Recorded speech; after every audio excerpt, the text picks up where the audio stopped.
Supreme court ने मरीजों का बोझ कम करने के लिए एक अहम टिप्पणी की है। सर्वोच्च न्यायालय ने दवा कंपनियों की मार्केटिंग प्रैक्टिस से जुड़ी याचिका पर सुनवाई के दौरान कहा कि डॉक्टर्स सिर्फ जेनरिक दवा ही प्रिस्क्राइब करें, ऐसे कानूनी प्रावधान होने चाहिए। इस तरह के वैधानिक बाध्यताएं डॉक्टर्स पे होनी चाहिए। अब सवाल यह है कि क्या वाकई में डॉक्टर्स अब ऐसा करेंगे, क्योंकि सरकार की ओर से कई बार इस तरह की कोशिशें की जाती रही हैं और बहुत सारे डॉक्टर्स इस बात का विरोध भी करते हैं। आज हम इसी विषय पर चर्चा करेंगे, समझेंगे कि जेनेरिक दवाओं को प्रिस्क्राइब करने की कानूनी बाध्यता देश में है भी या नहीं, और अगर नहीं है तो क्यों नहीं है, कहां-कहां अड़चने हैं, किस तरह की दिक्कतें हैं। पहले देखिए ये रिपोर्ट। मेरा नाम है दीपक डोभाल, आप देख रहे हैं आपकी खबर आपका फायदा। मैं लौट रहा हूं स्पेशल चर्चा के लिए बहुत ही खास मेहमानों के साथ।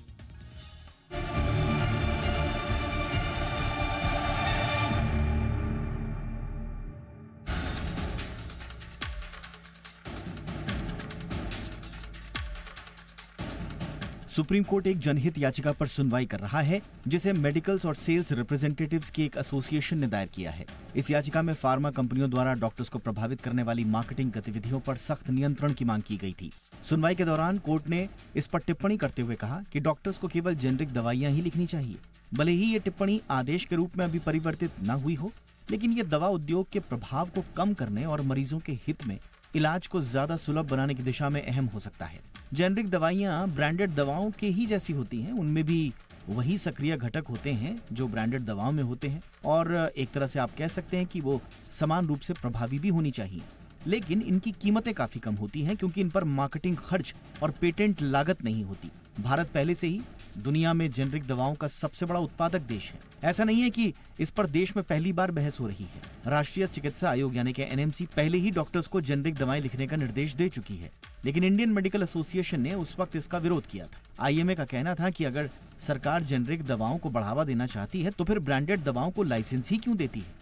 ये विरोध केवल आर्थिक हितों का नहीं, बल्कि दवा की गुणवत्ता और विश्वसनीयता से जुड़ी चिंताओं का भी है। कई डॉक्टर्स का ये तर्क है कि सभी जेनरिक दवाएं एक समान गुणवत्ता वाली नहीं होती, खास तौर से जब मैन्युफैक्चरिंग और डिस्ट्रीब्यूशन की निगरानी सख्त न हो। लेकिन दूसरी तरफ डॉक्टर्स पर यह भी आरोप लगते आए हैं कि वो सिर्फ फार्मा कंपनियों के तोहफे और कई मामलों में रिश्वत के लालच में आकर जानबूझकर ब्रांडेड दवा प्रिस्क्राइब करते हैं, जिससे आम आदमी पर बोझ बढ़ता है। फिलहाल सुप्रीम कोर्ट की यह टिप्पणी एक नैतिक संकेत जरूर है। ये हमें उस जटिल ताने बाने की याद दिलाती है जहां स्वास्थ्य सेवा, व्यावसायिक हित और सरकारी नीति एक दूसरे से उलझते नजर आते हैं। अगर ये टिप्पणी आगे चलकर कानून का रूप लेती है तो ये भारत की स्वास्थ्य नीति के लिए एक निर्णायक मोड़ साबित हो सकता है।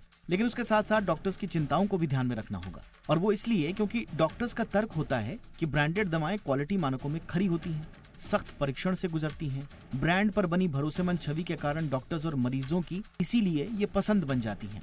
इसके अलावा यदि सभी डॉक्टर केवल जेनरिक दवाएं लिखेंगे तो बाजार में कम गुणवत्ता वाले जेनरिक उत्पाद भी बढ़ जाएंगे, खासकर उन निर्माताओं से जो क्वालिटी मानकों का पूरी तरह से पालन नहीं करते। इसका मरीजों के स्वास्थ्य पर विपरीत असर पड़ेगा, इसलिए हर पहलू को ध्यान में रखना जरूरी होगा। कुल मिला के ये बहस महज दवाओं के ब्रांड की नहीं है, बल्कि स्वास्थ्य सेवा की सुलभता, समानता और नैतिकता की है। सुप्रीम कोर्ट की टिप्पणी एक मौका है उस व्यवस्था को बेहतर करने का जिसमें कभी कभी मुनाफा मरीज की भलाई से ऊपर रखा जाता है। ब्यूरो रिपोर्ट, जी मीडिया।